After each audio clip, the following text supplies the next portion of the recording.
WhatsApp guys, welcome back once again. So दोस्तों, आज की कहानी जो एक्सप्लेन करने जा रहे हैं उसका नाम है होमनक्यूलस। दोस्तों, क्या हो अगर कोई इंसान अपनी तीसरी आंख खोल ले? क्या वो आपकी आत्मा के अंदर झांक सकता है?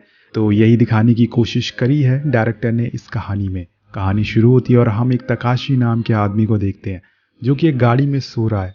थोड़ी देर बाद हम उसे कुछ बेघर लोगों के साथ बातें करते हुए देखते हैं, पर वो एक अच्छे होटल में खाना खाता है, अच्छे कपड़े पहनता है, उसके पास कुछ बैंक के क्रेडिट कार्ड भी हैं, पर वो रहता अपनी इस छोटी सी कार में ही है।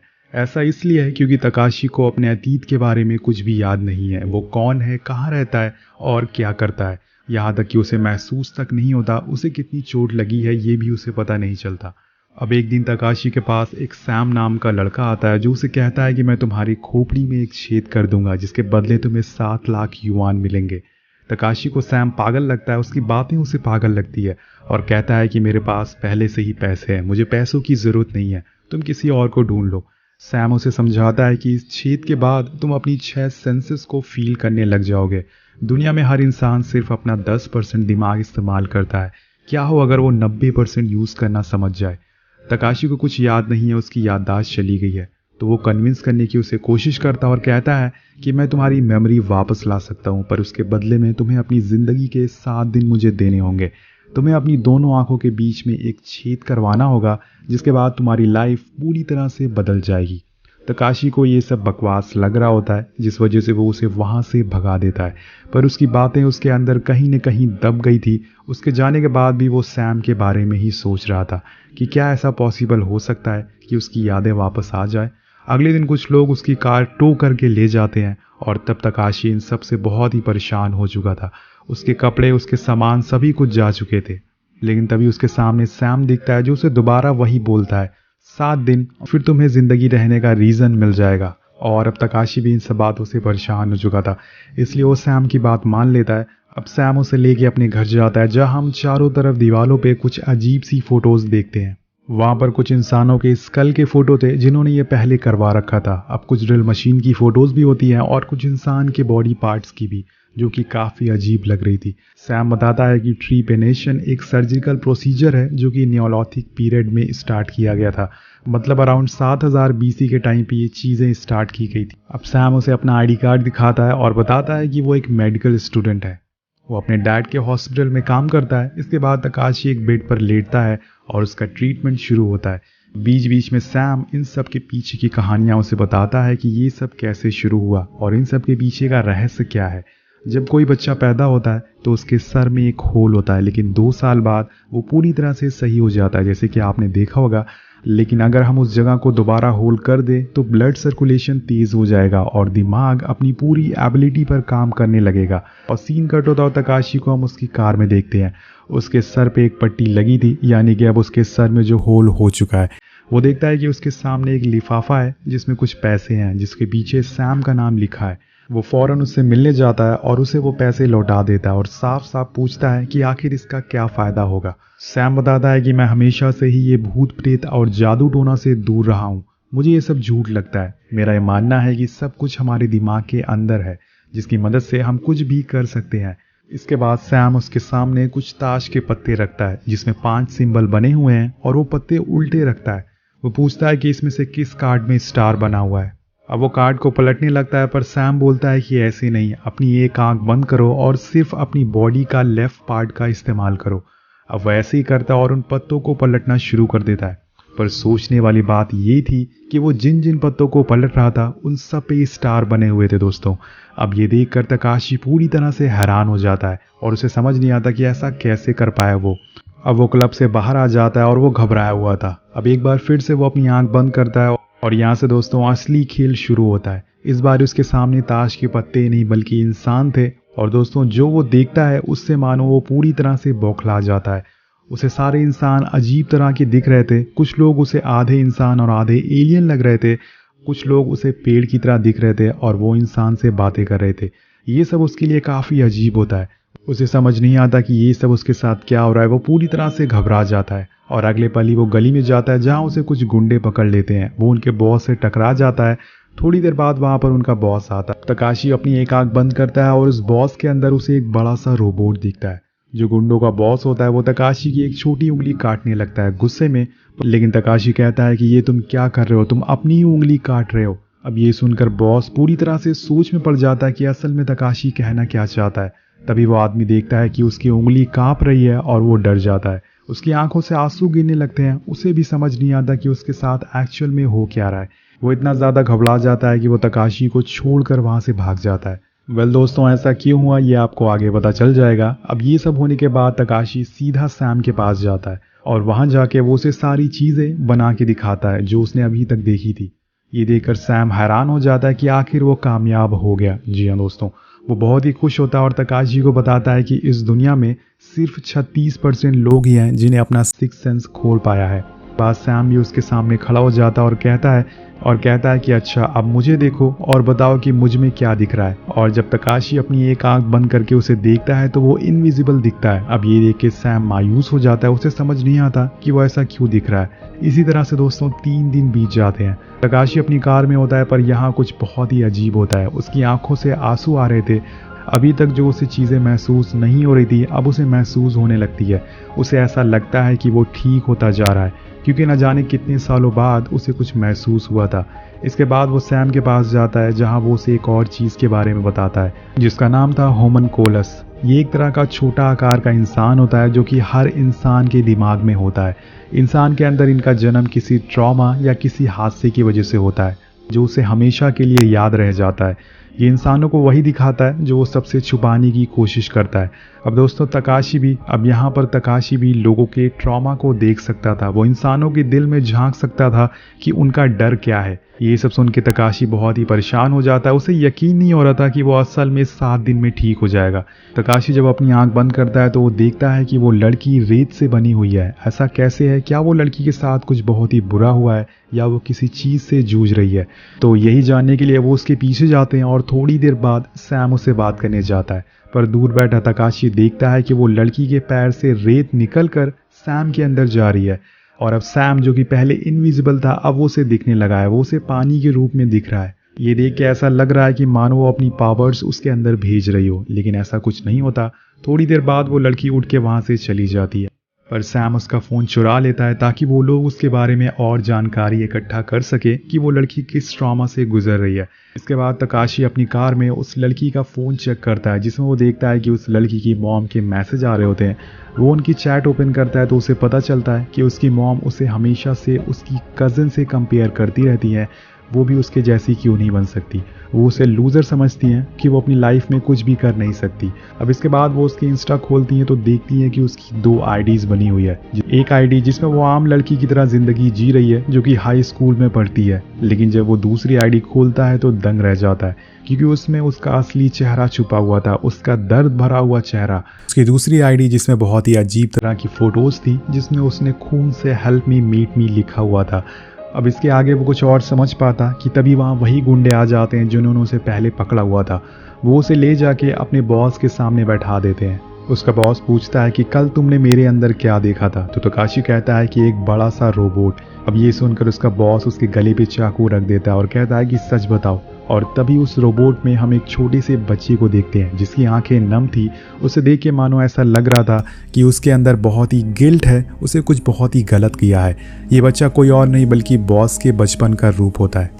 अब यहाँ से कहानी पास में जाती है। तकाशी देखता है कि वो बच्चा और उसका एक दोस्त दोनों साथ में खेल रहे हैं। उसके दोस्त के हाथ में एक रोबोट होता है। इसी बीच उस बच्चे को दूर पड़ा एक चाकू दिखता है। वो अपने दोस्त से बोलता है कि तुम मुझे अपना ये रोबोट दे दो, मैं तुम्हें ये चाकू दे दूंगा। पर उसका दोस्त मना कर देता है और जिसके बाद उन दोनों में हाथापाई होने लगती है और इसी में उसके एक दोस्त की छोटी उंगली कट जाती है। और दोस्तों यही उसके बॉस का अतीत होता है, उसका ट्रॉमा होता है जो उसे आज तक सता रहा था।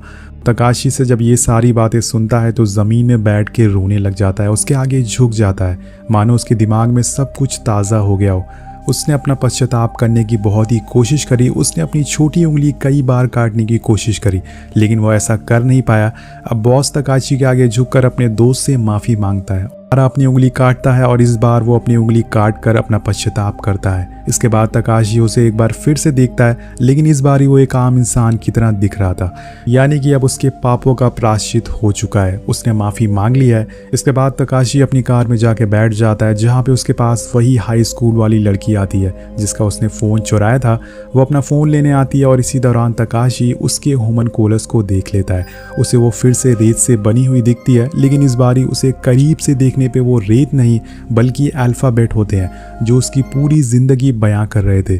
साथ साथ में वो ये भी बता रहे थे कि उसकी माँ उसके लिए एक दुश्मन से बढ़कर है। वो उसे हमेशा कोसती रहती है और अपनी माँ से बदला लेने के लिए उसने प्रोस्टिट्यूट बनने का सहारा लिया।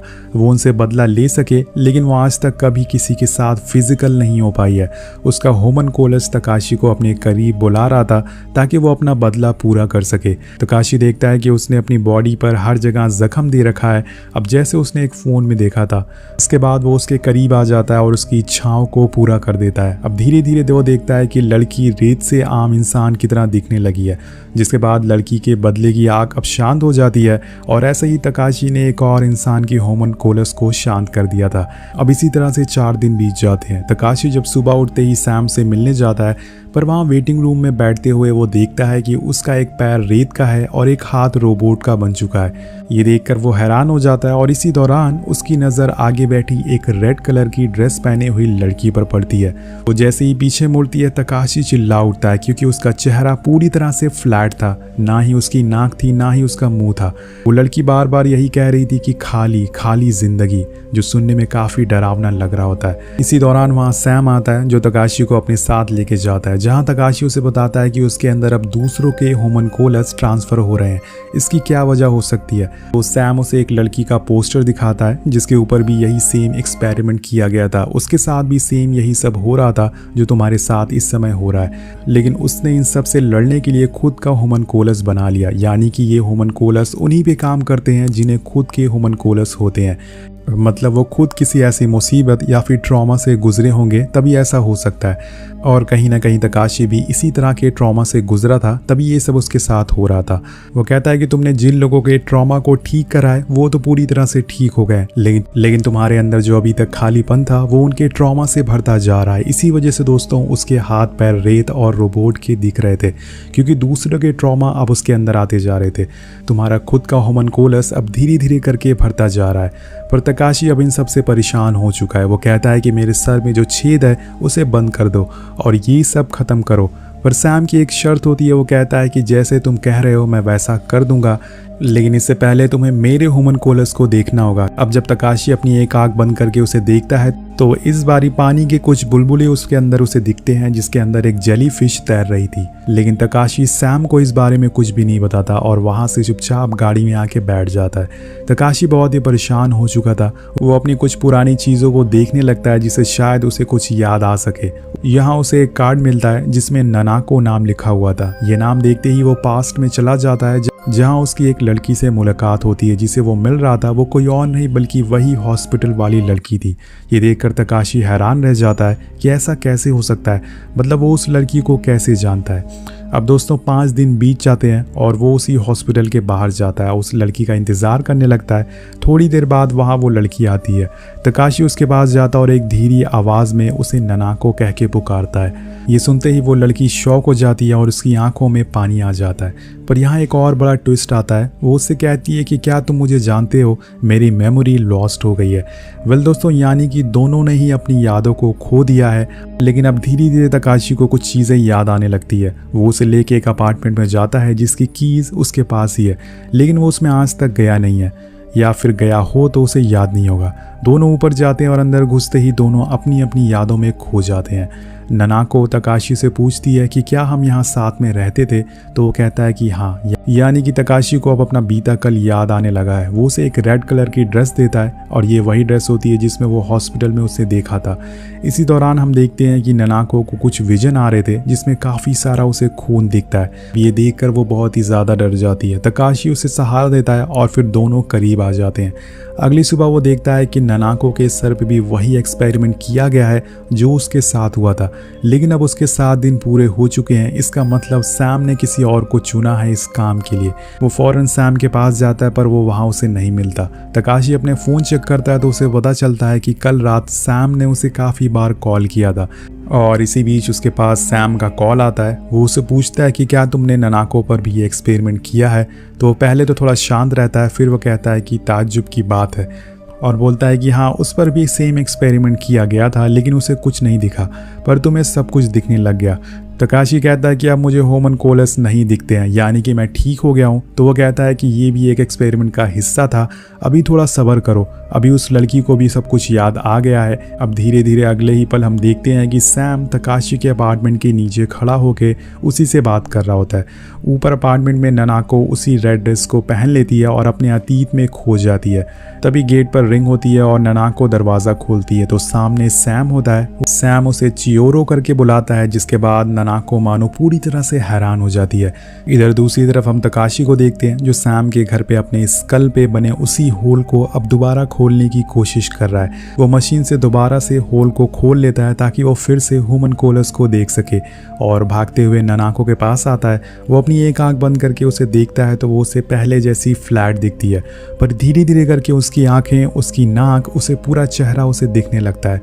मतलब उसका ट्रॉमा भी अब दूर हो चुका है। लेकिन उसका ट्रॉमा एक्चुअल में क्या था वो सब कुछ उसे बताना चालू कर देती है और कहानी पास में चली जाती है। वो बताती है कि एक रात मैं और मेरा बॉयफ्रेंड हम दोनों कार से कहीं जा रहे थे, पर इसी बीच हमारी रास्ते में लड़ाई होना शुरू हो गई, जिस वजह से मेरे बॉयफ्रेंड का ड्राइविंग से ध्यान हट गया और हमारी कार के सामने तुम और तुम्हारी वाइफ आ गई।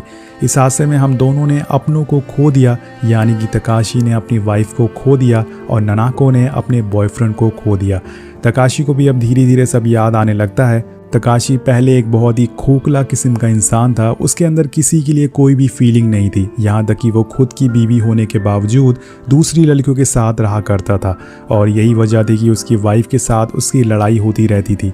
और उस दिन भी ऐसे ही हुआ था। उसकी वाइफ ननाको लड़ाई से तंग आ गई थी और घर छोड़कर जा रही थी, लेकिन तभी रोड पे चियोरो की कार आ गई और उसका एक्सीडेंट हो गया और यहाँ इन दोनों को अपनों को खोने का एहसास होता है। अब चियोरो आखिर में उसे माफ़ी मांगती है और अपना प्रायश्चित करती है। दूसरे कमरे के बाहर हम सैम को देखते हैं। उसे देख के तकाशी कहता है कि तुम यहीं बैठे हो। सैम कहता है कि वाह, जिसने तुम्हारी वाइफ को मारा तुम उसी से प्यार कर बैठे, मैंने ऐसा एक्सपेक्ट नहीं किया था। तभी तकाशी उसे कहता है कि वाटर। ये सुनते ही सैम शॉक हो जाता है और तकाशी ने आज तक सैम का होमनकोलस उसे नहीं बताया था, लेकिन इस बार वो उसे बता देता है कि उसका होमनकोलस एक पानी के बुलबुले जैसा है जिसके अंदर एक गोल्ड फिश है और उसकी एक आंख नहीं है। तभी हमें इसके पीछे का राज पता चलता है। जब सैम छोटा था तो उसके डैड उस पर ज़रा भी ध्यान नहीं देते थे। वो कैसा है, क्या कर रहा है, उन्हें इससे कोई भी फिक्र नहीं होती थी। वो अपना पूरा टाइम एक गोल्ड फिश को दिया करते थे और यही बात सैम को आज तक उसे अंदर से खाई जा रही है। वो उस गोल्ड फिश की तरह बनना चाहता है ताकि उसके डैड उससे उतना ही प्यार कर सके और यही वजह होती है कि वो इतने अजीब ढंग से रहता था। उसके बालों का रंग पूरी तरह से, शरीर पे टैटू, अजीब तरह के कपड़े, वो ये सब जानबूझ के करता था ताकि लोग उसे देखें, ना कि उसे डैड की तरह अनदेखा कर दे। ये सारी बातें सुन के सैम रोने लगता है क्योंकि आज सालों बाद उसकी सच्चाई उसके सामने आ गई थी। जो ट्रॉमा उसके दिल में सालों से बंद था आज वो बाहर आ गया था। वो तकाशी के आगे झुक जाता है और तकाशी उसे गले लगा लेता है और उसे सहारा देता है। अब 7 दिन बीत जाते हैं और यहाँ तकाशी और चियोरो दोनों साथ में एक लंबी राइड के लिए निकल जाते हैं, एक नई शुरुआत करने की। वहीं दूसरी तरफ सैम अभी भी उसी अंधेरे में था। वो खुद के ऊपर ये एक्सपेरिमेंट कर लेता है ताकि वो भी लोगों के दुख और दर्द को देख सके और जोर से हंसने लगता है। इसी के साथ ये कहानी यही खत्म हो जाती है। दोस्तों, यहाँ पर जो स्कल में छेद किया जा रहा है वो तीसरी आंख को दर्शाता है। तो कहते हैं कि तीसरी आंख खोलने से हम बहुत सारी चीज़ें देख सकते हैं जो कि हम दोनों आंखों से नहीं देख सकते। इंसान के अंदर के दुख और दर्द को बहुत सारी चीज़ें ऐसी देख सकते हैं जो कि नॉर्मल इंसान नहीं देख सकता। तो आपको ये कहानी कैसी लगी नीचे कॉमेंट करके ज़रूर बताएगा। मिलते हैं आपसे अगली वीडियो में। Thank you so much watching. Peace out.